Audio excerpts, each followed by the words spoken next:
O Grande Movimento Adventista, capítulo 26. Nossas missões estrangeiras.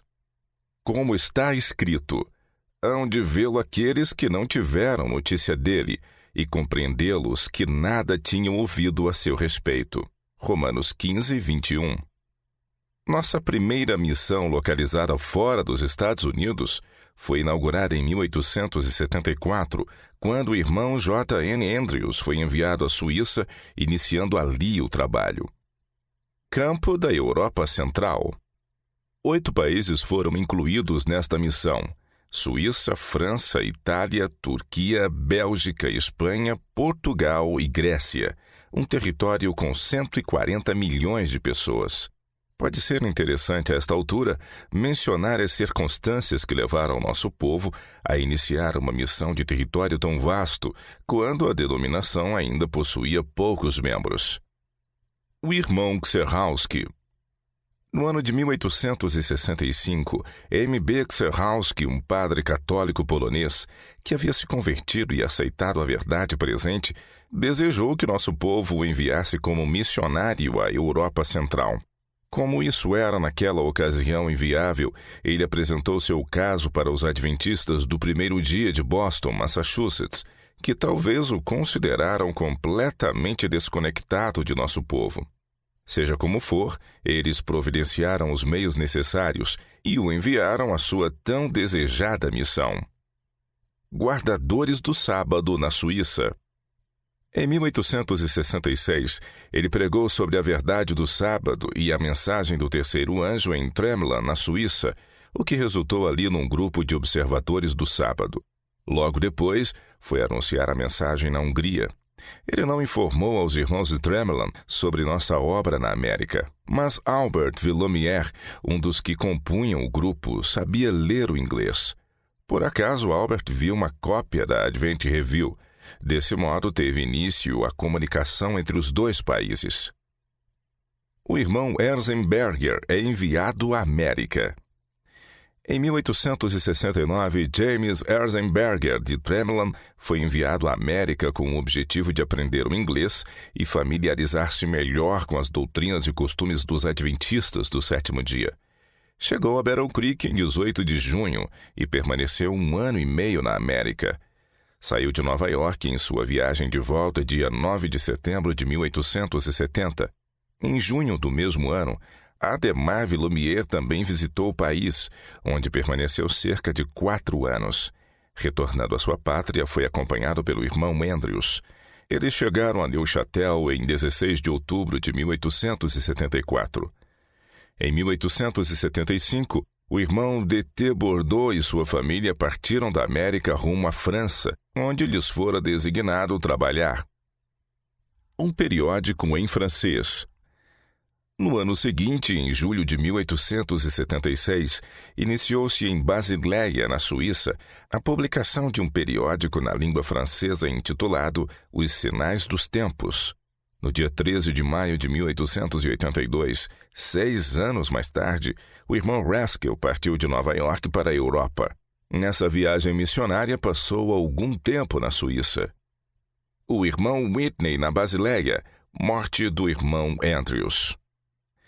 Em 26 de julho de 1883, o irmão B. L. Whitney e sua família chegaram a Basileia, pois havia sido determinado pela comissão da Associação Geral que ele devia assumir a administração dessa missão para aliviar o irmão Andrews, cuja saúde declinava rapidamente.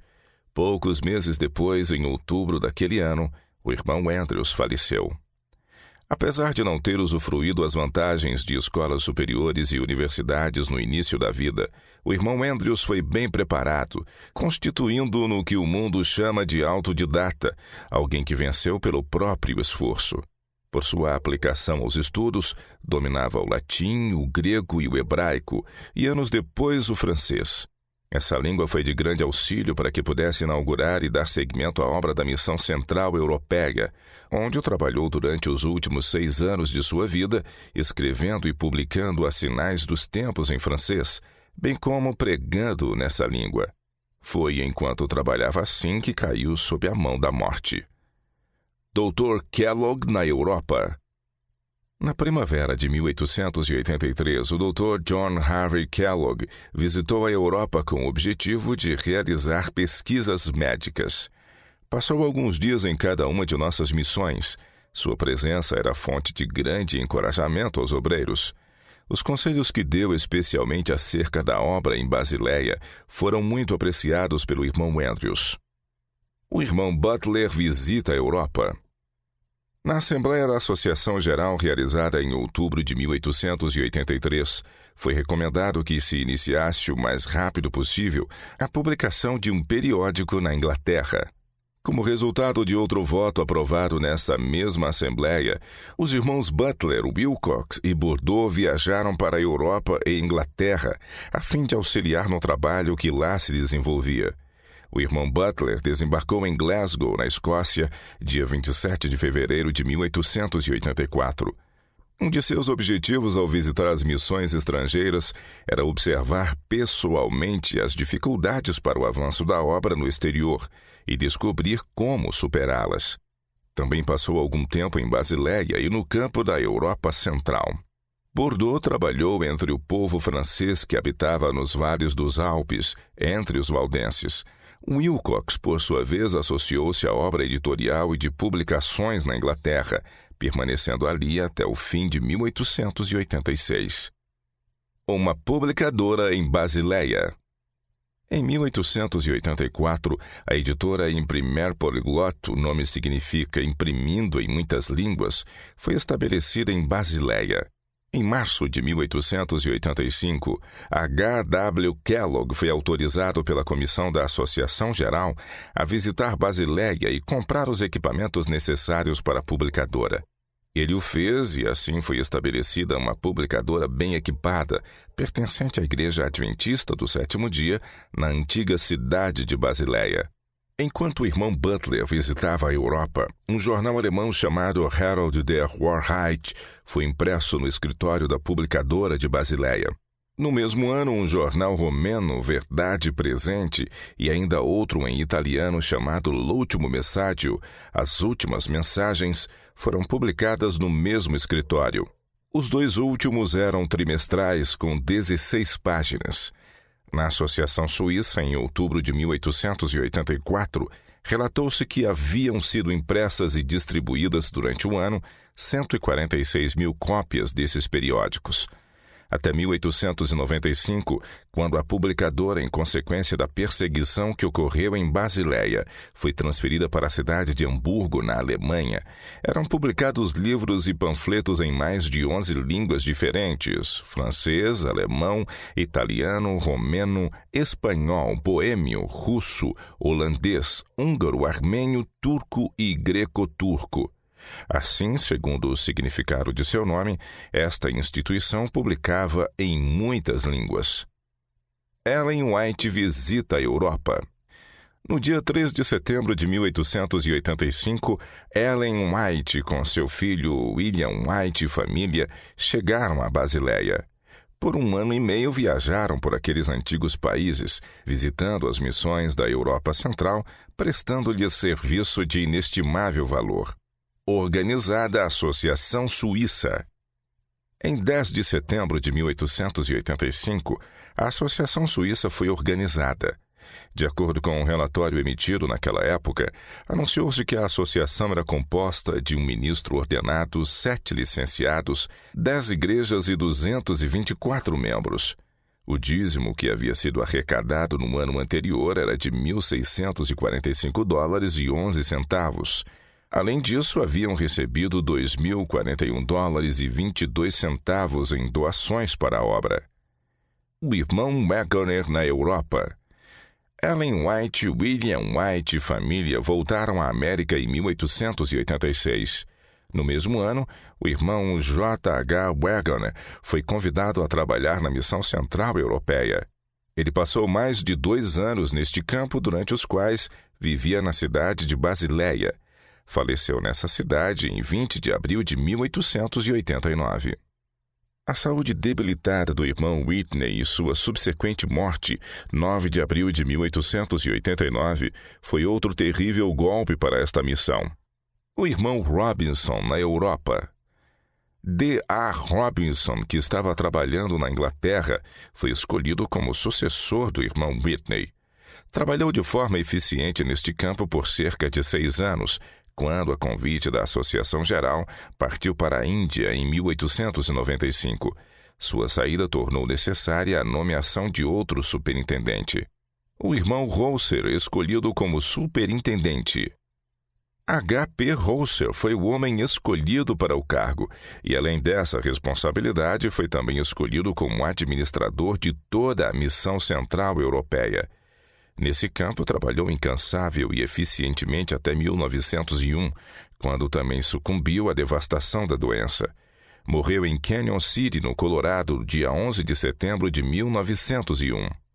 Apesar dessas circunstâncias adversas, a missão cresceu e o trabalho avançou, como se vê num relatório apresentado à Associação Geral em 1895, que afirma que a Associação Central Europeia é composta de 19 igrejas, com 484 membros e um dízimo de $4.378,18, relativo ao ano anterior. Nessa data, tinham 4 ministros ordenados e 5 licenciados. Missão russo-alemã. Em 1870, J.H. Liedermann, pastor de uma igreja perto de Elberfeld, na Prússia, juntamente com 40 de seus membros, como resultado de seu estudo da Bíblia, passaram a guardar o sábado do 7º dia, sem conhecerem no mundo outro grupo de cristãos que o guardava. Foi de maneira um tanto peculiar que o nosso povo ficou sabendo dessa história. Um pedinte bateu à porta da casa da missão em Basileia no sábado. A família estava estudando a lição da escola sabatina com as Bíblias abertas.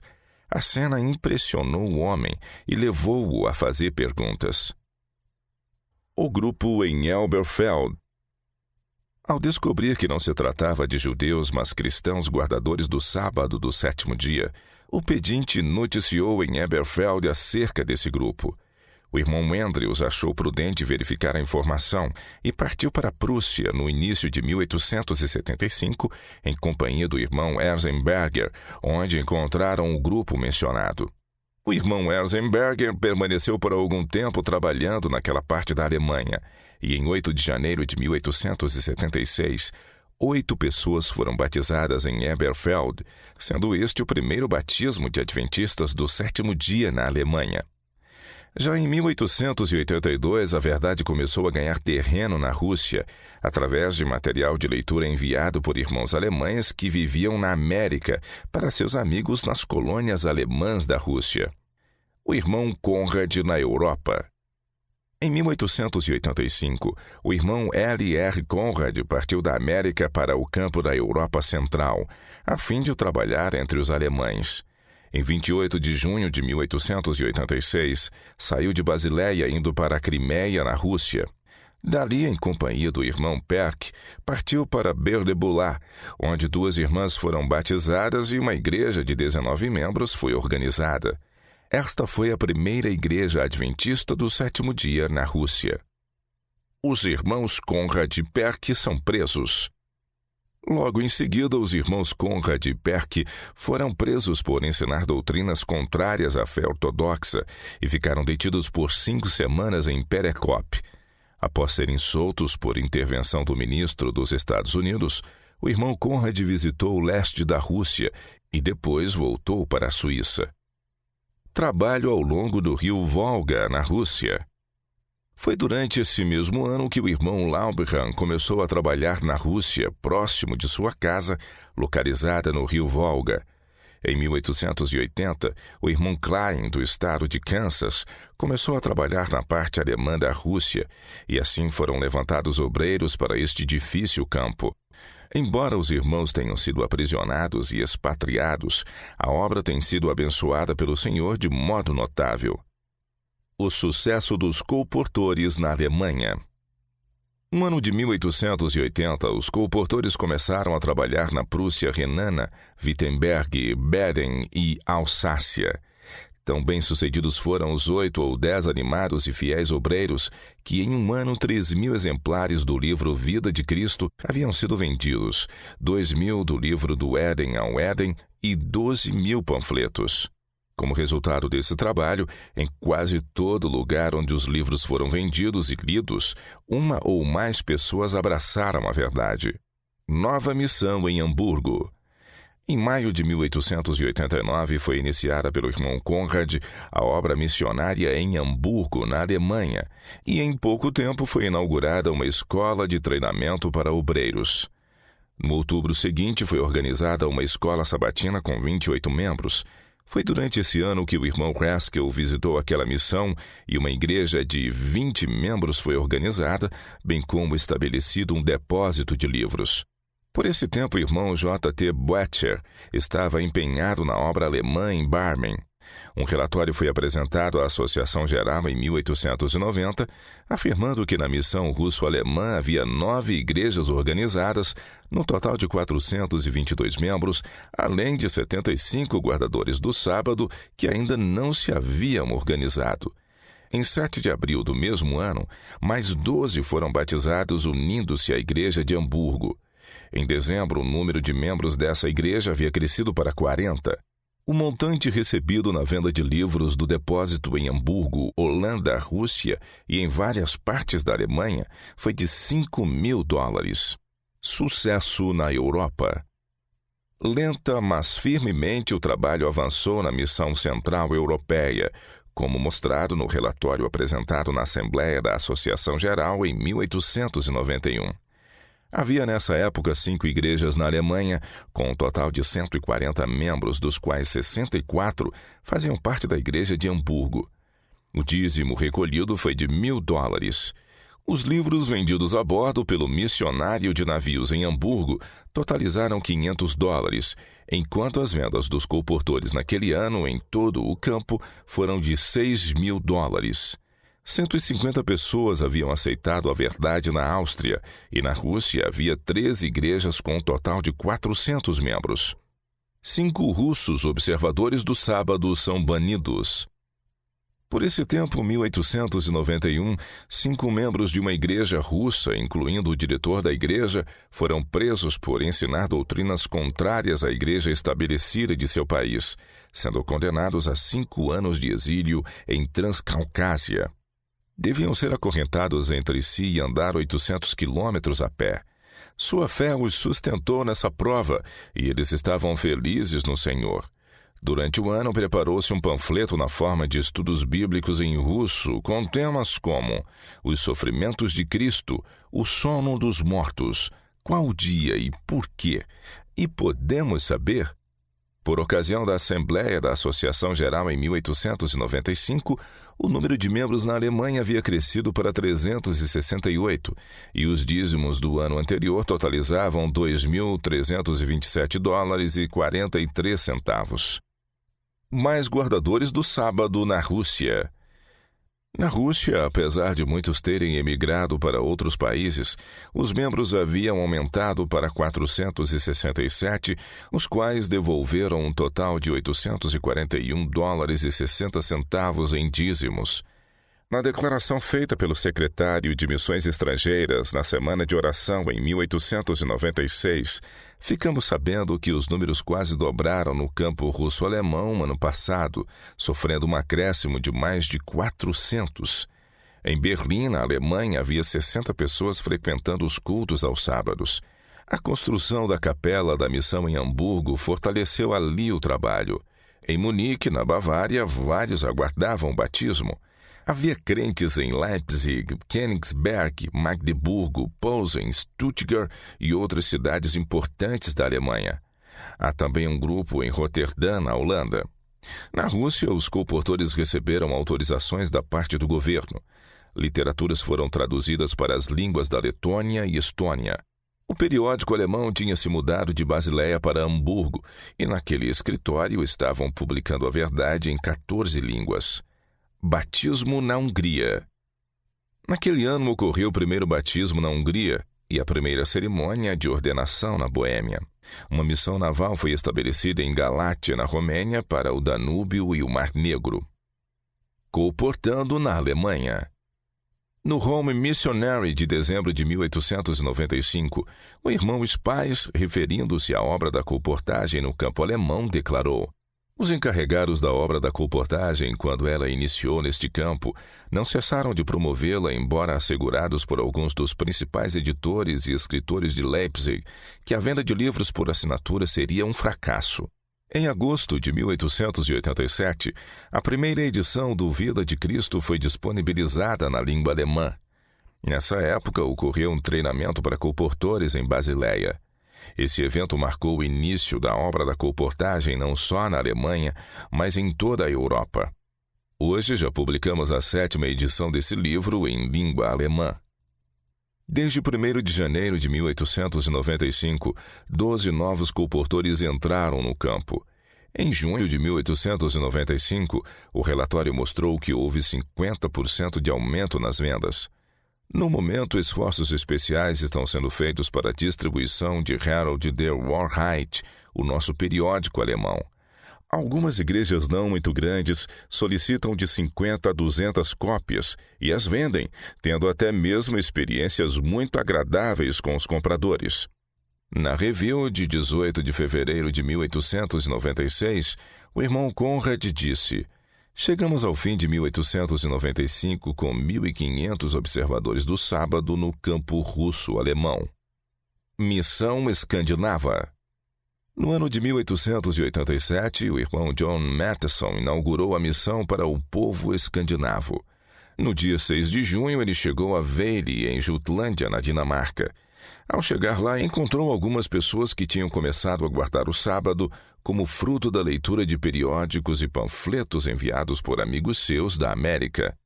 Ao traçar a origem desse trabalho, vemos que em 1850, 4 pessoas que haviam se mudado da Noruega para os Estados Unidos começaram a guardar o sábado do Senhor.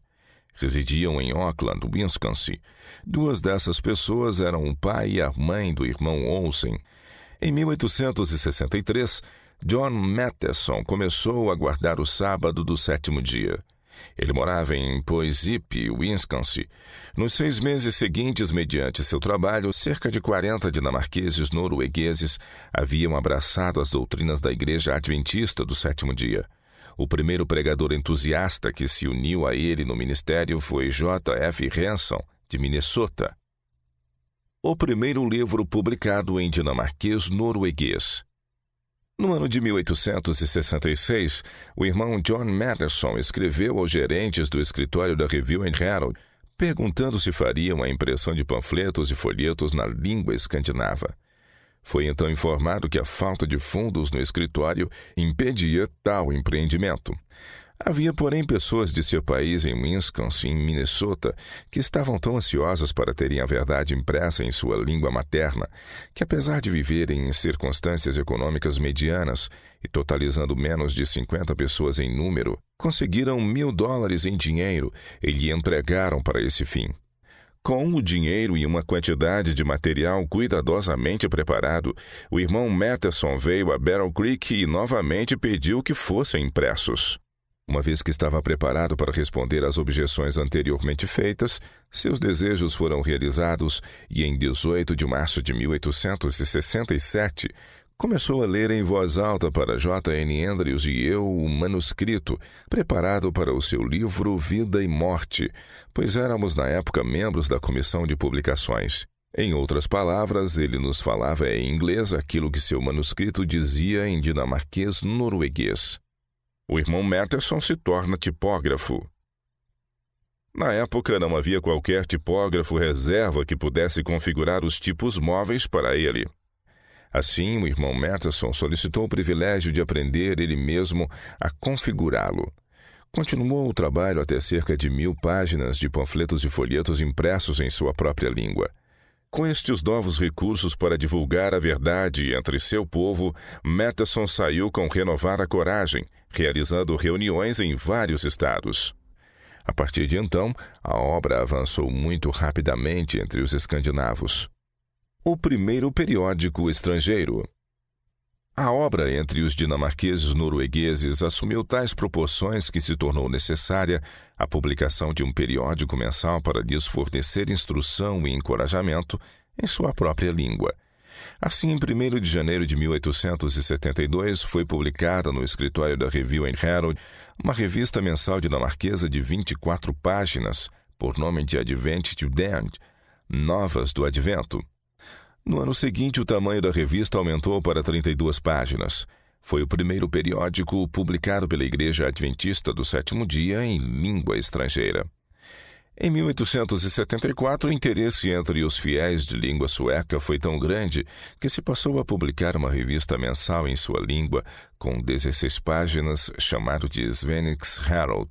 Na ocasião em que o irmão Matteson ingressou na missão aos povos escandinavos, junho de 1877, no Velho Mundo, 266 cópias do Tidende estavam sendo mensalmente enviadas da América para a Dinamarca e 60 para a Noruega. Por meio da leitura dessas revistas, grande número de pessoas já estava aguardando o sábado na Escandinávia. Como resultado do trabalho desse irmão no decorrer de um ano na Dinamarca, grupos de crentes foram restabelecidos em diversos lugares. Uma publicadora na Noruega. Depois disso, o irmão Matteson foi para a Noruega, onde no dia 7 de junho de 1879, organizou uma igreja com 38 membros, como resultado de seu trabalho em Oslo.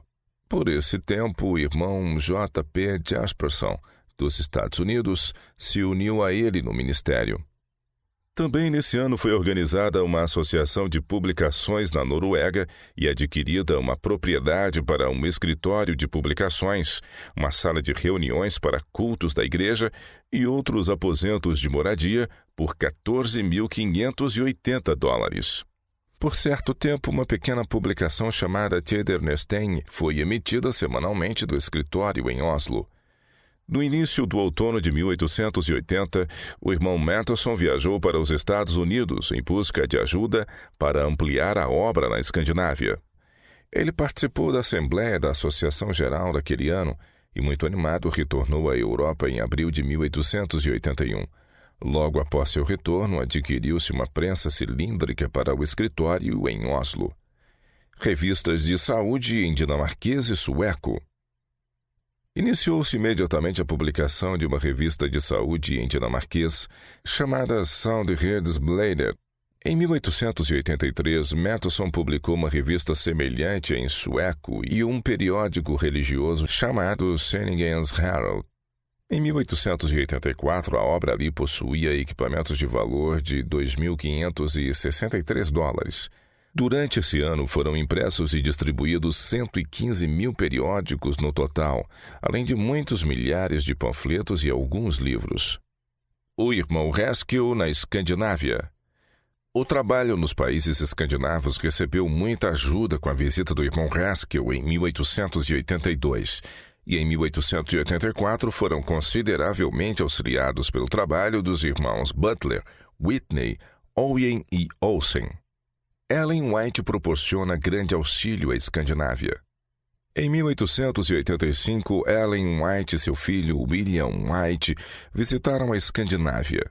Isso foi de inestimável valor para a obra nesse campo. Alguns começaram a crer na ideia de que os pobres desse país eram incapazes de devolver o dízimo e que era inútil tentar vender os livros. O testemunho dado por Ellen White foi oportuno e bem recebido pelo povo, como fica evidente na resposta dada com estas palavras: "Tudo o que falou o Senhor faremos e obedeceremos." Durante essa visita, uma completa mudança se operou em todo o campo escandinavo, gerada principalmente pelos incansáveis esforços de Ellen White. Um novo escritório na Noruega. Em 1886, Olsen e Clausen visitaram os países escandinavos, sendo que Clausen permaneceu ali por um bom tempo. Em 1885, um novo edifício foi erguido em Oslo, e ao fim de um ano, em setembro de 1886, a venda de livros e folhetos havia gerado a soma de $5.386,68, ao passo que o montante recebido das assinaturas de periódicos foi de $3.146,03. 25 igrejas na Escandinávia. Um relatório apresentado à Associação Geral em 1889 declarou que no campo escandinavo havia 25 igrejas com 926 membros, com um total de dízimos de $2.548,75. Havia também 6 ministros, 4 licenciados e 52 colportores. A venda de livros na Noruega e Suécia em um trimestre foi de $2.161,26. Escola em Oslo. Por este tempo havia uma escola em Oslo com 50 alunos. Em 1891, Olsen e Wagner realizaram ali uma escola de treinamento bíblico com 100 alunos matriculados. Nessa escola proporcionava-se instrução completa na obra de colportagem. 40 igrejas na Escandinávia em 1895.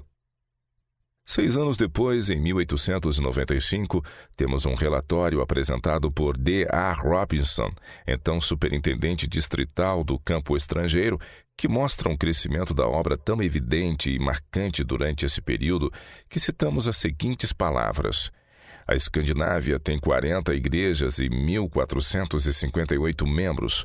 O dízimo arrecadado no ano foi de $5.585,55. Há 15 ministros ordenados, 11 licenciados e as vendas de livros durante o ano somam $40 mil. Este grande resultado se deve principalmente aos esforços dos colportores. E isso num país onde, em 1885, os vendedores de livros e até mesmo ministros de nossa fé afirmavam ser impossível a venda de livros pela colportagem. 3 associações escandinavas. Atualmente há 3 associações no campo escandinavo, as quais foram organizadas nas seguintes datas: Dinamarca, 30 de maio de 1880, Suécia, 12 de março de 1882, e Noruega, 10 de junho de 1887. O irmão John Matteson, responsável pelo início da missão escandinava e pioneiro de grande sucesso naquela obra, após trabalhar de modo tão dedicado e abnegado pela prosperidade daquele povo, foi atingido por essa doença fatal, a tuberculose, e morreu em El Monte, na Califórnia, dia 30 de março de 1896, aos 61 anos de idade. Missão Britânica. William Inges, original de Hampshire, na Inglaterra, mas americano em espírito e educação, tendo vivido nos Estados Unidos desde a infância, veio de Basileia, na Suíça, a Southampton, na Inglaterra, em 23 de maio de 1878. Nessa ocasião, permaneceu ali apenas 2 semanas e retornou ao continente por um curto prazo. Logo depois, porém, voltou a Southampton, onde, após 4 meses de distribuição de panfletos de casa em casa e de realizar qualquer trabalho missionário que fosse necessário, relatou que havia 10 pessoas guardando o sábado. Em 30 de dezembro daquele ano, minha esposa e eu chegamos a Southampton, onde unimos nossos esforços aos dele, realizando reuniões durante o inverno no Shirley Hall e em nossa própria casa alugada. No verão de 1879, conduzimos reuniões de tenda em Southampton. Foi ali que a senhorita Meld Sisley, atualmente chamada Senhora Boyd, ingressou na obra, dando estudos bíblicos e indo de porta em porta. Como fruto desse trabalho, muitos aceitaram a verdade. No inverno seguinte, realizamos reuniões numa sala de uma chácara em Ravenswood, edifício onde residíamos e usávamos também como depósito. Reuniões de tenda na Inglaterra. No verão de 1880, o irmão Andrews, embora com a saúde fragilizada, veio da Suíça a fim de auxiliar nas reuniões de tenda em Ramsay, onde outras pessoas abraçaram a mensagem. Em 11 de janeiro de 1880, foi organizado um departamento de publicações. Os membros ficaram muito interessados nessa obra e distribuíram muita literatura. No dia 8 de fevereiro de 1880, realizamos nosso primeiro batismo com 6 batizandos.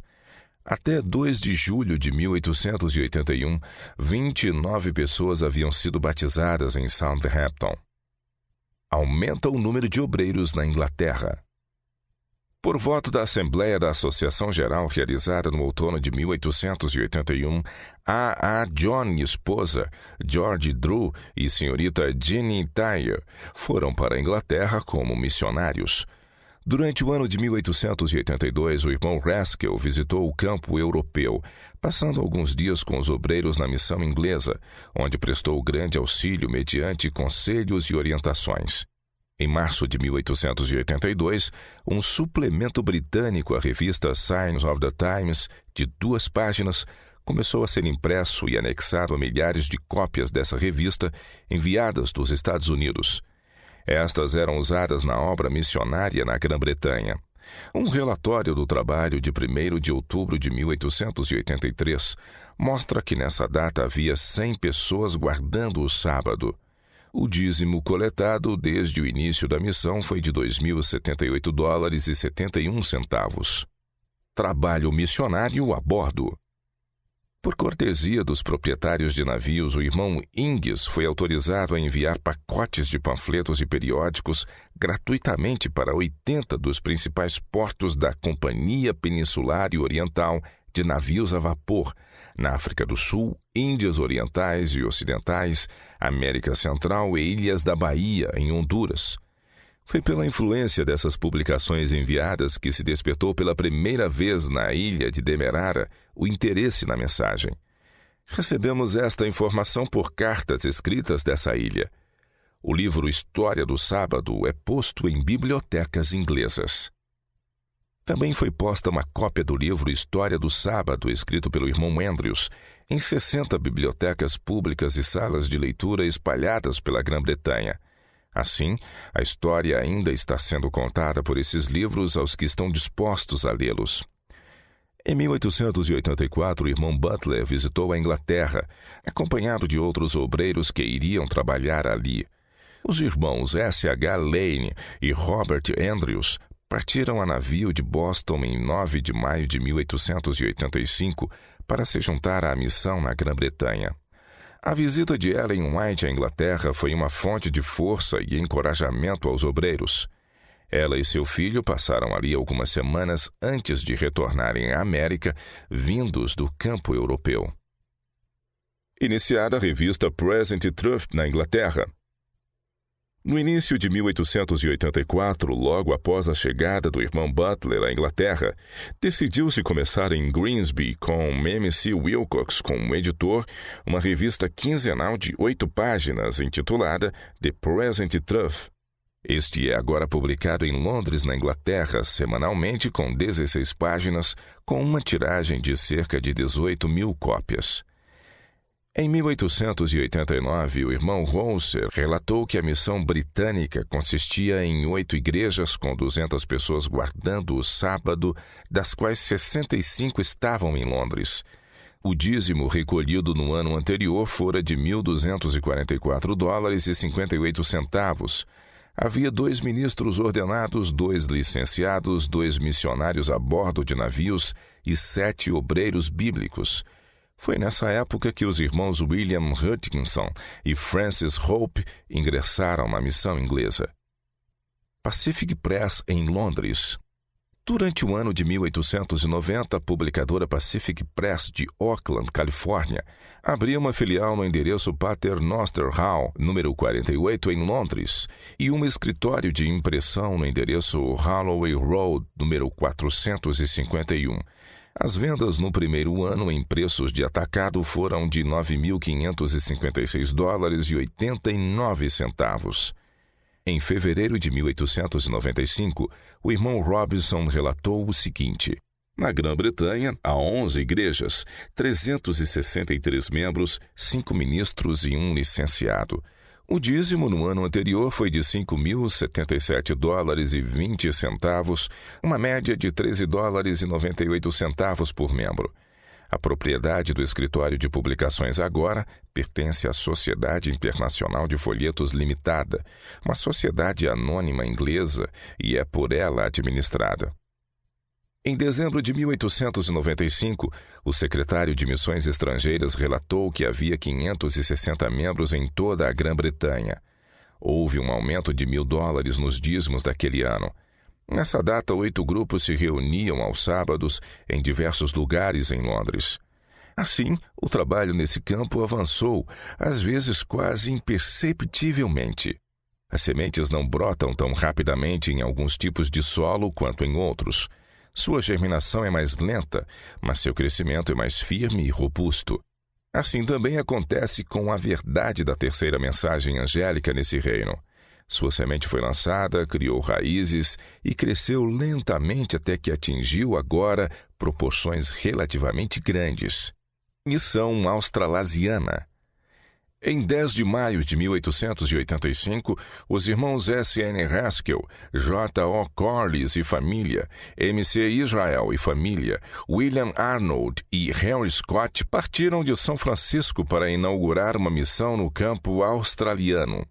11 anos antes, em 1874, numa reunião realizada em Barrow Creek, Ellen White disse que muitas nações ainda iriam receber a verdade e que tinha visto prensas funcionando e livros e revistas sendo impressos em diversos países. Ao ser-lhe feita a pergunta de quais os países a que se referia, respondeu que a Austrália era o único nome que conseguia lembrar. Bible Echo. Sob o diligente trabalho do irmão Haskell e seus auxiliares, a mensagem avançou tão rapidamente que se considerou necessária a publicação de um periódico na Austrália. Foram então tomadas medidas para a publicação.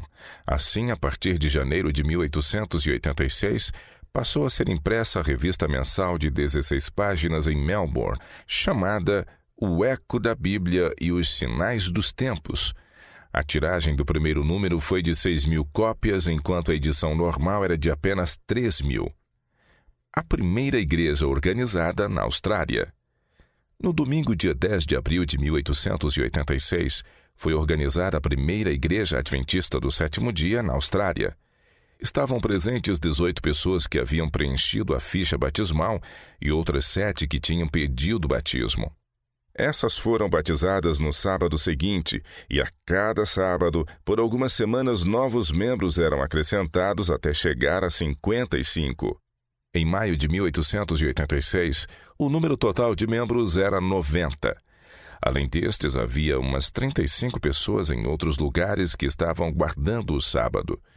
No escritório de publicações havia 2 excelentes prensas e um motor, tudo pago e de propriedade dos adventistas do sétimo dia nessa terra tão distante, a cerca de 11.000 quilômetros de nosso grande escritório localizado em Auckland, na Califórnia. Durante 1886, a mensagem se estendeu à Nova Zelândia. Um relatório do campo australiano afirma que havia 50 observadores do sábado na Nova Zelândia. O montante recebido da venda de livros no escritório foi de $700.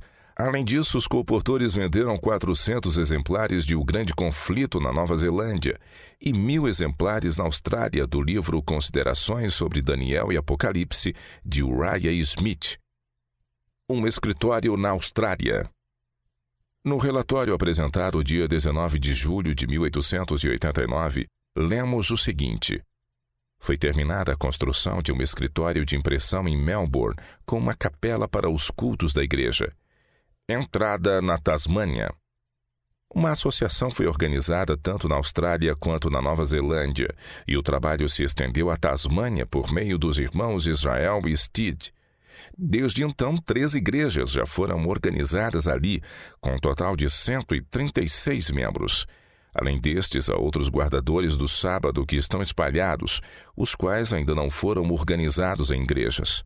O dízimo arrecadado no campo australiano naquele ano foi de $9.371. Havia 15 colportores no campo, cujas vendas de livros chegaram a $19.500. Na segunda viagem que o irmão Haskell fez ao redor do mundo, visitou novamente a Austrália, assistindo à assembleia que realizaram em agosto de 1889 e de muitas maneiras prestou eficiente auxílio, que foi muito apreciado pelo grupo recém-organizado. Diversos obreiros americanos têm visitado a Austrália de quando em quando em favor da grandiosa causa, a edificação e o fortalecimento da obra de Deus. Ellen White na Austrália. No outono de 1891, Ellen White, seu filho William White, o irmão Starr e outros saíram da Califórnia rumo à Austrália, chegando a esse continente em dezembro, em meados do verão. O testemunho de Ellen White a despeito da enfermidade física que a acompanhou durante os 9 anos de sua permanência naquele país ajudou grandemente a adequar o trabalho ao espírito e teor da mensagem do terceiro anjo. Durante o tempo em que estavam na Austrália, o irmão J. O. Corliss novamente se uniu ao trabalho aqui e W. A. Concord e outros ingressaram no campo como ministros, professores, etc. O irmão Olsen, na Austrália. Durante a administração do irmão Olsen como presidente da Associação Geral, este visitou todas as nossas principais instituições ao redor do mundo. Isto exigiu que viajasse extensivamente circundando o globo. Ele utilizou essa oportunidade para familiarizar-se com as condições e necessidades de várias missões, de modo a estar mais bem preparado para atendê-las de maneira imparcial. Foi durante essa viagem, em 1893, que ele passou várias semanas na Austrália. Associação da União Australasiana. Durante esse tempo foi organizada a União Australasiana, composta pelas associações da Austrália e Nova Zelândia e pelos campos de missões australianas. Essa união se reúne a cada 2 anos e é conduzida de modo semelhante às uniões em outros países. Durante o ano de 1893, o pequeno grupo de colportores que estavam nesse campo vendeu uma edição de 5.000 cópias do livro Caminho a Cristo e uma segunda edição foi impressa. No verão de 1894 a 1895, em apenas 4 meses, conseguiram vender assinaturas de 4.000 de nossas publicações. O irmão Prescott, na Austrália. Em 1895, W. W. Prescott, o departamental de educação da igreja, passou alguns meses nessa união, dedicando muito tempo e atenção a esse ramo da obra. Nesse meio tempo, dirigiu um treinamento em educação que foi para eles de grande benefício. O irmão William White apresentou o seguinte relatório anual à Associação Geral. A União Australiana é composta por 17 igrejas, com 1.074 membros, cujo dízimo do ano anterior totalizou $9.810,10. Há ali 12 ministros ordenados, 2 licenciados, 3 obreiros bíblicos e 50 colportores, os quais venderam durante o ano um total de $28.731,11 em livros. Durante o ano, a colônia de Nova Gales do Sul, com 6 igrejas e 321 membros, foi separada da Associação da Austrália, sendo nomeada de Associação de Nova Gales do Sul. Missão Sul-Africana. Na Assembleia da Associação Geral realizada em Battle Creek, em 1886, analisou-se a possibilidade de abrir uma missão na África do Sul. A ideia foi aprovada e, no início do verão de 1887, foi feito um esforço para estabelecer o trabalho naquela terra distante, onde algumas poucas pessoas que já haviam começado a guardar o sábado solicitavam que lhes fossem enviados obreiros. Os irmãos Boyd e Robinson vão para a África do Sul. Para esse propósito, em 11 de maio, o irmão C.L. Boyd e família, o irmão D.A. Robinson e esposa, e outros obreiros partiram da cidade de Nova York rumo à África, passando por Liverpool e Londres. 3 anos mais tarde, na Assembleia da Associação Geral, o senhor P.W.B. Wessels contou que, quando esses obreiros chegaram à África, havia cerca de 40 pessoas guardando o sábado do 4º mandamento como resultado da leitura de publicações sobre o tema e do estudo da Bíblia. Os irmãos Robinson e Boyd iniciaram o trabalho missionário na cidade do Cabo, o qual se estendeu daí por quase 1.300 quilômetros na direção nordeste até Kimberley, nas minas de diamantes. Até o ano de 1889, havia apenas 2 ministros, 1 licenciado, 4 igrejas e 80 membros, com um dízimo total de $2.798,36. Durante esse ano, o irmão Ira Hankins, dos Estados Unidos, trabalhou na cidade do Cabo com bons resultados, E o senhor e a senhora Druller vieram de Nebraska para unir-se ao trabalho nesse campo, gozando dos esforços e privações que cabem aos que são chamados a fazer trabalho pioneiro em novos campos. A senhora Druller trabalhou principalmente no depósito de livros, cujo departamento lhe foi entregue para que o administrasse enquanto o senhor Druller se ocupou da obra missionária em geral. Durante o ano, ele vendeu livros num total de $750 em navios que ali aportavam. O irmão Haskell na África. Em agosto deste mesmo ano, o irmão Haskell chegou à cidade do Cabo e passou 5 bons meses visitando e trabalhando com diversos grupos de membros da África do Sul. Por meio dessa visita, a causa foi fortalecida e edificada, e seu próprio coração foi encorajado, pois pôde ver o fruto do seu trabalho. O interesse na obra educacional foi despertado a tal ponto que 12 estudantes da África vieram para a América a fim de estudarem em nossas escolas. Nesse meio tempo, a colportagem recebeu a devida atenção. Um treinamento foi organizado na cidade do Cabo, dirigido por E.M. Morrison, proporcionando nova vida e energia a este importante ramo da mensagem. Logo após o término do treinamento, 13 colportores em 6 meses venderam e entregaram livros num total de $5.621,28. Na verdade, eram tantos os pedidos que o escritório de Londres não conseguia preparar livros rápido o suficiente para atender a demanda.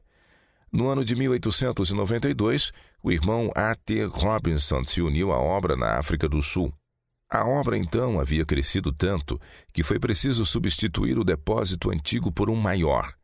Assim, foi construído um novo prédio suficientemente grande para que nele se realizassem cultos da igreja. Um colégio na África. Assim, a obra continuou a avançar passo a passo, até que em Claremont, um subúrbio da cidade do Cabo, foi construído um colégio que custou $35 mil. A única ajuda solicitada aos irmãos que viviam nos Estados Unidos foi que enviassem um grupo de professores qualificados para ministrar um curso superior, e eles mesmos arcariam com os custos. A solicitação foi atendida e o colégio foi inaugurado dia 1º de fevereiro de 1893. Associação Sul-Africana. A Associação Sul-Africana foi organizada em 1892 e em 1893 foi votado durante a Assembleia da Associação Geral que ela se integrasse à Associação Geral. Tinha então 5 igrejas e 138 membros, cujo dízimo no ano anterior foi de $34.077,32. Nessa ocasião, estava representada por Peter Wessels, que generosamente doou à Associação Geral $16 mil, um valor superior ao que havia sido investido pela Associação Geral a fim de iniciar o trabalho na África do Sul. Além disso, ele e um de seus irmãos doaram $40 mil para começar a obra de beneficência na cidade de Chicago. Na Assembleia de 1895, o secretário de Missões Estrangeiras declarou, em referência ao campo africano: a associação na África do Sul foi organizada há apenas 2 anos, mas nesse período já foram enviados 12 obreiros para o campo, 2 dos quais foram para o interior como missionários de autossustento e os outros trabalhando em vários departamentos. Eles possuem um florescente colégio, um orfanato e um sanatório em construção. As estatísticas mostram que há 184 membros. Periódicos na África do Sul. O tema da liberdade religiosa na África do Sul despertou o nosso povo a publicar nos últimos meses 2 periódicos, um em língua holandesa chamado The Watcher e o outro em inglês chamado The South African Sentinel and Gospel Echo, este último com tiragem de 4.000 exemplares. União Sul-Africana. Em janeiro de 1903 foi organizada a União Sul-Africana, composta pelas associações da Colônia do Cabo e Natal Transvaal, além das missões Basutoland e Matabeleland. Há 15 igrejas e 595 membros, 9 grupos ainda não organizados com 90 membros e 30 guardadores do sábado ainda isolados, um total de 715, com um dízimo total de $7.850. Havia 39 obreiros, dos quais 21 estavam na folha de pagamento das várias associações. Campo Polinésio. No ano de 1876, Tiago White e este escritor enviaram um pacote de revistas Signs of the Times e alguns panfletos, acompanhados de uma carta à ilha Pitcairn. Essas publicações foram colocadas em um navio que iria rodear o Cabo Horn em direção a Nova York. Eles nos garantiram que o navio pararia em Pitcairn e que o pacote seria entregue ali. Não conhecíamos pessoa alguma na ilha e nada sabíamos da ilha em si, exceto sua reputação de possuir habitantes devotos e piedosos. Os panfletos foram enviados a esmo. Visita a Pitcairn. Não tivemos notícias das pessoas ou de nossa literatura até que o Sr. John Tay visitou a ilha no ano de 1886, 10 anos depois, quando soubemos que, como resultado da leitura de signs e dos panfletos, todos na ilha, em determinado momento, quase haviam decidido mudar o seu dia de adoração do primeiro dia da semana para o 7º dia e guardar o sábado do Senhor. Mas isso eles não fizeram até que o Sr. Tay os visitasse. Já fazia um bom tempo que ele se sentira profundamente impressionado a visitar a ilha, mas nada sabia pessoalmente a respeito das pessoas que ali moravam, nem de seu interesse já despertado em conhecer a verdade. Após retornar à América, pleiteou pela construção de um navio para transportar missionários de uma ilha para outra no Oceano Pacífico. Foi à Assembleia da Associação Geral em 1889, com essa ideia em mente, onde defendeu a causa das Ilhas Polinésias. A Assembleia, vendo a utilidade do empreendimento, votou levantar mediante doações a soma de $12.000, com os quais construir ou comprar um navio para trabalhar entre as ilhas do Oceano Pacífico. A construção do navio Pitcairn. Assim, no verão de 1890, foi construído o navio Pitcairn, perto de Benícia, cerca de 50 quilômetros de Oakland, Califórnia, a um custo de $12.035,22.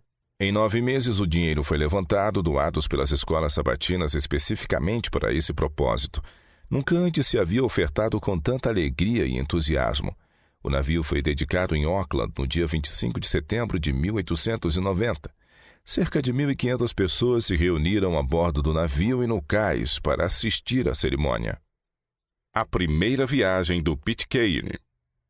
A embarcação fez sua primeira viagem saindo de São Francisco em direção a seu distante campo de trabalho no dia 20 de outubro.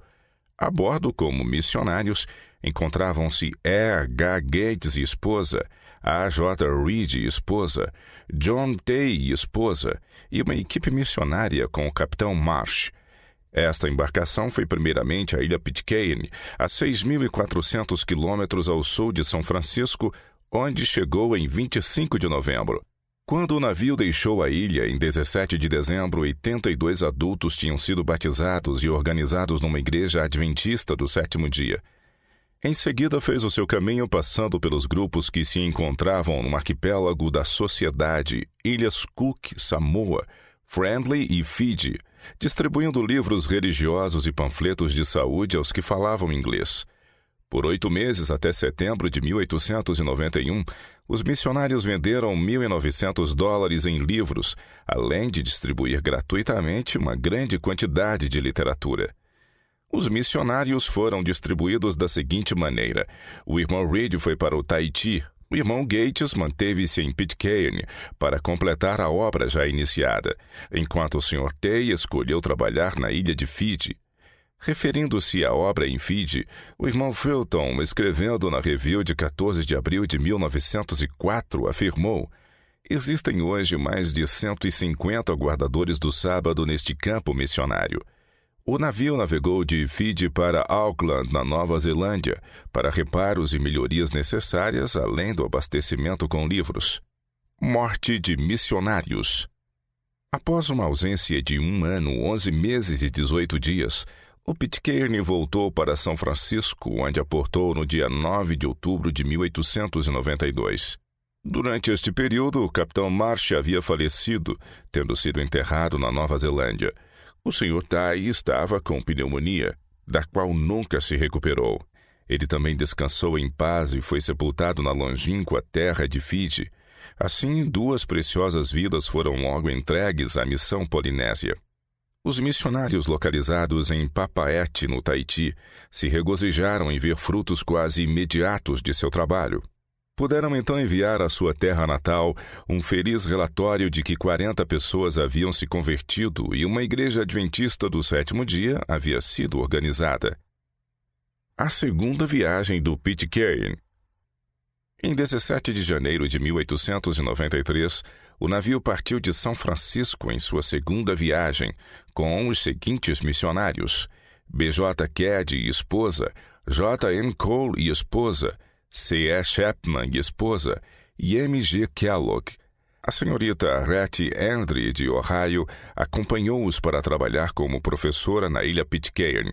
No outono de 1893, o Sr. Caddy abriu uma escola em Raiatea, uma ilha do arquipélago da Sociedade, pertencente à Polinésia Francesa, com 60 alunos.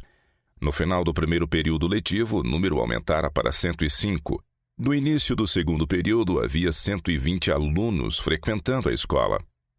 A terceira viagem do Pitcairn. O terceiro cruzeiro do navio Pitcairn aconteceu em 1893 a 1894. Os missionários para essa viagem foram G.C. Wellman, sua esposa e Lillian White, todos de Michigan, indo para Haiti a fim de auxiliar o Sr. Caddy em seu trabalho. O Sr. Stringer e esposa foram como missionários autossustentáveis e ficaram em Hurutu. O Dr. Caldwell e sua esposa ficaram em Rarotonga, onde o povo guardava o sábado no lugar do domingo, enquanto o irmão Buckner e esposa da Califórnia foram deixados em Pitcairn. Durante sua permanência com esse povo, introduziram-se muitas novas atividades industriais, que representaram um grande benefício aos habitantes.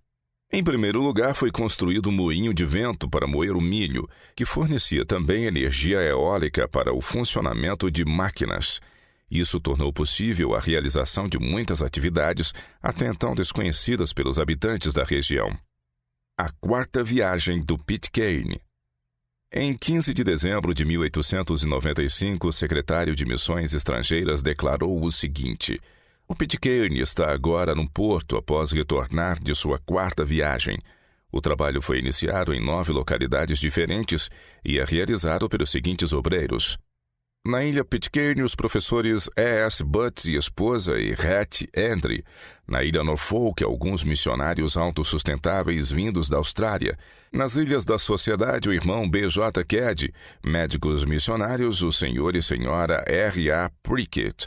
Em Rarotonga, os médicos missionários Dr. J.E. Caldwell e esposa, as senhoritas Lillian White e Maud Young, os professores G.O. Wellman e esposa, e o irmão J.D. Rice e esposa. Em Fiji, o irmão J.M. Cole e esposa. Nas Ilhas Friendly, o irmão Hilliard e esposa. Em Hurutu, o senhor e a senhora Stringer, missionários autossustentáveis. No Havaí, o irmão E.H. Gates e esposa. Os professores H.H. Brand e esposa. Em Samoa, o Dr. F.E. Braut e esposa, além de D.A. Owen com seu filho e filha, como missionários autossustentáveis. O Pitcairn vendeu e distribuiu gratuitamente uma grande quantidade de literatura durante suas 4 viagens. Em consequência, surgiram guardadores do sábado em muitos lugares. Igrejas foram organizadas nas ilhas Pitcairn, Norfolk e Tahiti. Venda do Pitcairn. Devido a novas facilidades para se chegar ao campo da Polinésia, inexistentes por ocasião da construção do navio, este foi vendido e outros meios utilizados para a realização do trabalho. O irmão E.H. Gates é agora superintendente do campo e relata progressos nos diversos grupos. Índias Ocidentais, região do Caribe. No inverno de 1889, o Sr. William Arnold, dos Estados Unidos, iniciou o trabalho de colportagem nas Índias Ocidentais. Enquanto assim trabalhava, conseguiu os nomes e endereços de 1.200 pessoas e os enviou para a Sociedade Internacional de Folhetos para utilização no trabalho missionário. Mediante o envio de correspondências e publicações para esses endereços, despertou-se o interesse na verdade, abrindo caminho para anunciar o Evangelho pela pregação da palavra. Em resposta ao chamado para a obra ministerial, o irmão D.A. Ball, em novembro de 1890, foi trabalhar em Barbados, no Caribe e em outros lugares. Várias pessoas aceitaram a verdade como resultado de seu trabalho. Em 1892, o Sr. Patterson, da Califórnia, foi colportar nessas ilhas vendendo com muito sucesso estudos bíblicos para o lar. Em 1893, B.B. Newman viajou da Flórida para a Jamaica, a fim de assumir a superintendência da obra de colportagem durante a ausência do Sr. Arnold. Os senhores Evans e Hackett também se dirigiram para a região naquele mesmo ano, visando trabalhar nesse ramo da obra. No mês de maio, o irmão Reisme e esposa chegaram a esse campo para trabalhar onde houvesse oportunidade. Logo depois, o Sr. Arnold retornou, desta vez para trabalhar oferecendo livros sobre saúde. Até julho de 1895, apenas na Jamaica haviam sido alcançados $8.200 com a venda de livros de saúde, enquanto a venda de livros religiosos atingia $7.654, totalizando $15.854. Essa distribuição de uma quantidade tão grande de literatura ajudou muito no estabelecimento de uma igreja bem organizada em Kingston, com 75 membros, abrindo caminho para o trabalho ministerial em outras partes da ilha. Trinidad. O trabalho foi iniciado aqui de modo semelhante ao da Jamaica. No ano de 1889, o Sr. F.B. Grant e sua esposa foram convidados a visitar a ilha com o objetivo de introduzir ali nossa literatura denominacional. O irmão Flowers e sua esposa também foram convocados e logo os seguiram para trabalhar segundo as oportunidades. Tiveram muito êxito até que o irmão Flowers foi acometido de febre e morreu em 29 de junho de 1894. O irmão E.W. Webster foi escolhido como seu sucessor, partindo de Nova York em agosto de 1895. Em 1896, os obreiros das Índias Ocidentais eram o irmão A.J. Reismer e W.W. Eastman, na Jamaica, além de vários colportores nas Ilhas Bahamas. Nas Pequenas Antilhas, o irmão Evan Delsen e esposa, com F.C. Parmley e esposa como obreiros bíblicos, e os senhores Bean e Hackett como colportores. Em Trinidade, o irmão E.W. Webster e esposa, com a senhorita Stella Colvin como médica missionária. Os resultados: 110 observadores do sábado na Jamaica e 50 em Trinidad, na região de Couva, uma igreja em Barbados e um grupo em Antígua, nas Pequenas Antilhas. América Central. O irmão F.J. Hurtkins e esposa deixaram os Estados Unidos rumo às Ilhas da Bahia, em Honduras, em 16 de novembro de 1891. Havia nessa época, principalmente em Roatán, cerca de 20 pessoas que guardavam o sábado do quarto mandamento, tendo a atenção voltada para esta verdade após lerem materiais sobre o assunto que lhes foram enviados pelo correio. 3 anos depois, em 1894, W.A. Miller e esposa partiram da Califórnia para Bonaca, onde trabalharam como professores numa escola inaugurada em 4 de julho de 1894, construída por adventistas do sétimo dia. Uma média de 34 alunos frequentaram a escola no primeiro período letivo. Em 1895, a escola se tornou autossustentável, uma vez que o número de alunos subiu para 45. Na Assembleia da Associação Geral de 1895, o irmão Hurtkins relatou haver 100 pessoas nas ilhas que seguiam a mensagem, além de 2 igrejas construídas e pertencentes aos adventistas do sétimo dia. Devido à escassez de terra muito valiosa para o cultivo, uma dessas igrejas foi construída sobre a água. A propriedade desses 2 edifícios, bem como da escola, foram transferidas à Associação Geral. O valor total das propriedades na ilha, pertencentes à Associação Geral, foi estimado em $1.789. Os livros ali vendidos até 1895 totalizavam $2.243.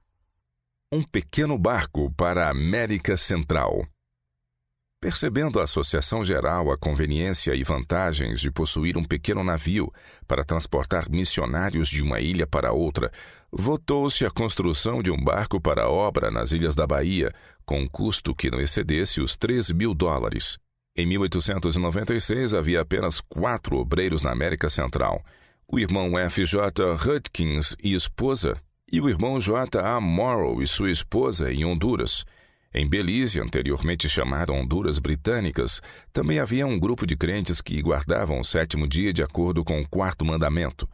A maior parte do trabalho nesse campo tem sido realizado nas ilhas do Mar do Caribe. Milhares de dólares em livros foram ali vendidos e 60 pessoas se regozijavam com a verdade da mensagem do terceiro anjo. Morte do irmão Hudkins. Por cerca de 12 anos, o irmão Hudkins trabalhou fiel e dedicadamente na América Central. Por fim, sucumbiu à doença e agora descansa no Senhor, aguardando o chamado do Mestre, chamado que despertará os fiéis. América do Sul. Foi através da página impressa que a mensagem adventista do 7º dia foi introduzida na América do Sul. Em outubro de 1891, os senhores Snyder, Stauffer e Nowlin começaram a trabalhar como colportores na Argentina. Em 1893, por voto da Associação Geral, o irmão F. H. Westphal, de Illinois, o ministro alemão, se uniu ao trabalho nesse campo, e em 1894, Frank Kelly, da Califórnia, foi para a Colômbia como missionário de autossustento. Alguns meses depois, outros obreiros o seguiram, iniciando assim uma nova missão. Em 1896, apresentou-se o seguinte relatório sobre a obra nesse campo. O Chile tem um ministro, o irmão G. H. Baber, que chegou ali em 19 de outubro de 1895, e 2 colportores, F. W. Richard e F. H. Davis. Na Argentina há também 2 ministros, F. H. Westphal e Jean Volumier, e 2 colportores, O. Oppergart e C. A. Nowlin, além de 4 obreiros bíblicos, Lucy Post, o Sr. e Sra. Snyder e John McCarthy. O Brasil tem 2 ministros, o irmão H. W. Thurston e F. H. Graff, e 3 colportores, A. B. Stauffer, J. F. Berger e A. J. A. Berger. A Guiana Britânica tem 2 ministros, o irmão W. G. Neelan e o irmão P. Giddings, e 2 médicos missionários, o Dr. B. J. Faircourt e esposa. Em 1896 foram vendidos $1.000 em livros no Chile, e 30 guardadores do sábado aceitaram o sábado e outras verdades através da literatura adquirida dos colportores.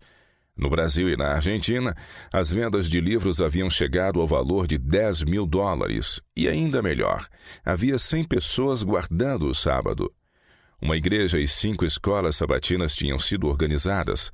Na Argentina havia 3 igrejas organizadas em Buenos Aires, Crespo e San Cristóbal.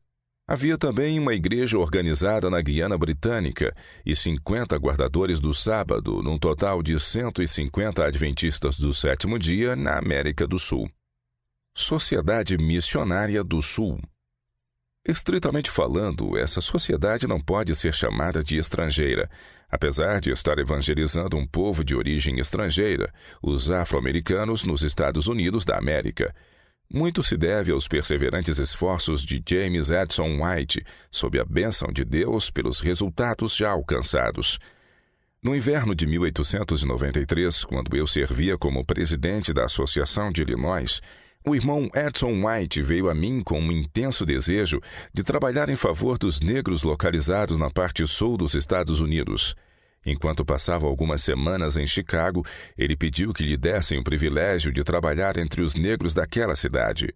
De bom grado, seu pedido foi atendido, e foi ali que realmente teve início sua obra entre este povo que tanto sofreu. Navio missionário do irmão Edson White. Desde aquele momento ele começou a orar e a fazer planos para a obra no sul do país. Enquanto estudava, seus planos amadureceram, culminando na construção de um navio a vapor perto do lago Michigan, chamado Morning Star, Estrela da Manhã. Com esta Betel flutuante foi para Chicago e desceu pelos rios Illinois e Mississippi, chegando a Vicksburg, no estado do Mississippi, dia 10 de janeiro de 1895. Ali, com alguns companheiros, começou uma obra em terreno virgem. Obra da Sociedade Missionária do Sul. A seguinte citação foi extraída de um relatório apresentado pelo irmão White à Assembleia da Associação Geral em 9 de abril de 1903, no qual apresenta os resultados e a situação naquela data do trabalho missionário no Sul. Nossa sociedade construiu e está conduzindo agora 5 escolas em Mississippi. Estas escolas estão localizadas em Vicksburg, Yazoo City, Columbus e Jackson. Nossos obreiros também trabalharam em Nashville, Memphis e Edgefield Junction, no Tennessee, e em Louisville e Bowling Green, em Kentucky. Trabalhadores do Sul. Neste momento temos 27 obreiros nos diferentes departamentos da sociedade. 5 ministros ordenados foram preparados para a obra da Sociedade Missionária do Sul. 13 professores de escola têm se preparado para sua obra em diversas maneiras. Um jovem está sendo educado pela sociedade como médico na Faculdade de Medicina de Missouri, em Nashville, e outro está recebendo auxílio em seu curso na mesma escola. Foram preparados alguns bons obreiros bíblicos. Alguns professores estão se tornando hábeis obreiros nesse departamento. Navio Morning Star. O Morning Star é minha propriedade pessoal, construído com meu próprio dinheiro. E ainda mais, todas as despesas de funcionamento do barco têm sido pagas com minha própria renda. Também anuncio que o custo de vida no barco também foi custeado por mim. Muitas vezes nosso grupo numerava de 10 a 18 pessoas. Mesmo o salário de todos os obreiros da sociedade por anos foi pago por minha própria renda e não por doações. Dinheiro para a Missão do Sul. Alguém pode perguntar, onde você conseguiu esse dinheiro? O Senhor nos deu. Alguns livretos foram produzidos. Primeiro, o Gospel Primer, cartilha do Evangelho, cujo projeto original se destinava ao ensino dos negros. Esperávamos vender alguns milhares de exemplares, mas para nosso espanto chegou a quase 1 milhão de cópias.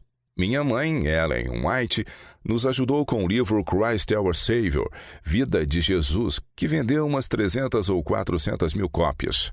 200 ou 300 mil exemplares de Best Stories, Melhores Histórias, foram vendidos. Estima-se que um número suficiente de Coming King, o Rei Vindouro, tenha circulado para fazer uma coluna de 6,5 km de altura. Com os direitos autorais desses livros, além de muitas outras iniciativas e projetos de trabalho, construímos o Morning Star. Em muitas terras. México. Nossa obra neste país começou no ano de 1894, com o estabelecimento de uma missão médica em Guadalajara.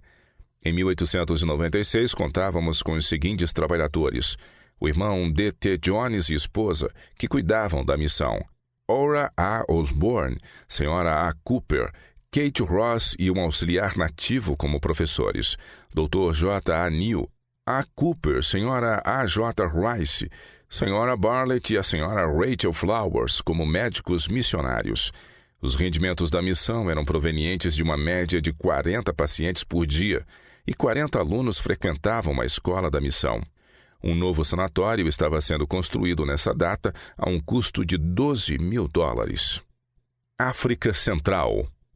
Em 1893, a causa da mensagem do terceiro anjo tinha avançado tanto que a comissão da Associação Geral se sentiu justificada em recomendar o estabelecimento de uma missão na África Central.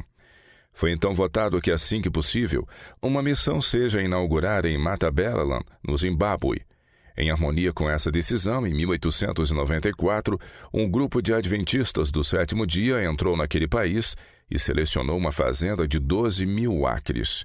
Na Assembleia de 1895, o irmão C.B. Tripp e esposa, W.H. Anderson e esposa, e o Dr. A.S. Carmichael foram escolhidos como missionários para esse campo longínquo. Eles imediatamente iniciaram os preparativos e, depois de uma próspera e longa viagem, chegaram a seu destino em 26 de julho de 1895. Costa do Ouro. Por vários anos, da costa oeste da África chegava o pedido macedônico, Veratus 16:9, de ajuda aos adventistas do sétimo dia. A leitura de publicações adventistas tinha despertado interesse na verdade, mas até cerca de 1894, nenhuma ajuda tinha sido enviada. O irmão Sanford e o Sr. Rudolph foram convidados pela comissão da Associação Geral para assumir o trabalho que há tanto esperava. Adentraram o campo com zelo e coragem. No entanto, pouco tempo depois, o irmão Sanford foi acometido da febre, que haria tão disseminada a ponto de o país ser chamado de o túmulo do homem branco. Sofreu 3 surtos de febre e então, a fim de poder sobreviver, foi obrigado a retornar aos Estados Unidos. Outros foram enviados para a costa oeste, entre os quais estavam o irmão Hale, George Carey, esposa, e J.P. Riggs. Este último, porém, foi tão enfraquecido pela enfermidade que perdeu a esperança de que viveria. Buscou então rapidamente refúgio na Inglaterra, na esperança de ser beneficiado por uma mudança de clima. Todavia, ele e seus amigos ficaram desapontados, pois seu estado de saúde piorou gradualmente até falecer, sendo sepultado ali. Este também aguarda a chegada do doador da vida. Índia. No dia 12 de janeiro de 1890, Haskell partiu do porto de Durban, na costa sudeste da África, para Calcutá, Índia, China e Japão. Antes disso, Percy Magan, seu secretário, passou a viajar com ele. O objetivo dessa viagem à Índia era obter informações de modo que pudessem oferecer orientações e conselhos quando ativas investidas missionárias fossem feitas naquele campo pelos adventistas do 7º dia. Com o propósito de estabelecer uma missão na Índia, a Associação Geral, em 1893, recomendou que William Lenker se dirigisse a esse país como colportor. Em conformidade com essa recomendação, dirigiu-se para lá introduzindo a literatura dos adventistas do 7º dia nesse país. Numa data posterior, o Sr. Lenker relatou que até 1896, ele, juntamente com outras 4 pessoas, tinham colportado em várias partes da Índia e conseguido vender $10.000 em publicações. Visando mostrar o interesse gerado pelos livros que foram vendidos, contou que enquanto colportava nos arredores de Madras, na costa oeste da Índia, um pregador nativo andou quase 100 quilômetros para adquirir uma cópia do livro Considerações sobre Daniel e Apocalipse, de Uriah Smith. Georgia Burroughs, na Índia. Em 1895, a senhorita Georgia Burroughs partiu da Califórnia rumo à Índia. Chegando lá, imediatamente começou o estudo da língua bengali e logo entrou na obra missionária. Até 1896, várias pessoas tinham passado a guardar o sábado do Senhor mediante associação com nossos obreiros. Em 1896, o campo contava com o trabalho do irmão D.A. Robinson e esposa. As senhoritas May Taylor e Georgia Burroughs eram obreiras bíblicas. Os senhores Lenker e Masters eram colportores. Haviam adquirido um edifício adequado para a sede da missão e feito solicitações à terra natal para que enviassem médicos, enfermeiros e socorro para as necessidades que surgiam. O Sr. Brown, juntamente com outros, atendeu a esse pedido. Tanto ele como o irmão D.A. Robinson morreram em Karmatar, em Bengala, Índia, dia 31 de dezembro de 1899. Ilha Sandwich, no Havaí. No ano de 1884, o Sr. Larrill e Henry Scott, com recursos próprios, foram para o Havaí como missionários. Começaram fazendo trabalho missionário pessoal e vendendo livros. Isso despertou tal interesse na ilha que a Associação Geral, em novembro de 1885, votou que o irmão William Greeley fosse ao Havaí na próxima temporada e que se solicitasse à Associação da Califórnia o empréstimo de uma tenda para a realização de reuniões. Com esta bagagem, o irmão Greeley e os que já estavam na ilha conduziram uma série de reuniões em tenda durante o verão de 1886. Como resultado desse esforço, várias pessoas aceitaram a mensagem.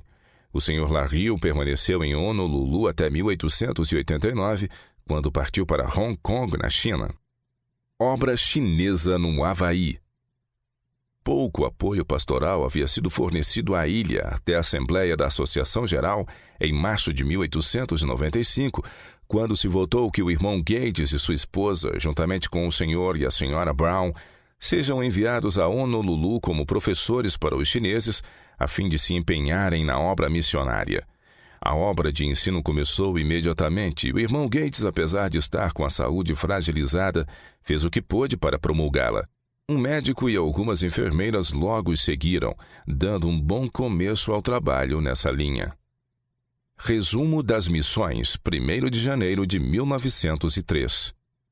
O secretário de Missões Estrangeiras apresentou em 31 de dezembro de 1902 o seguinte relatório a respeito do desempenho da mensagem em países estrangeiros.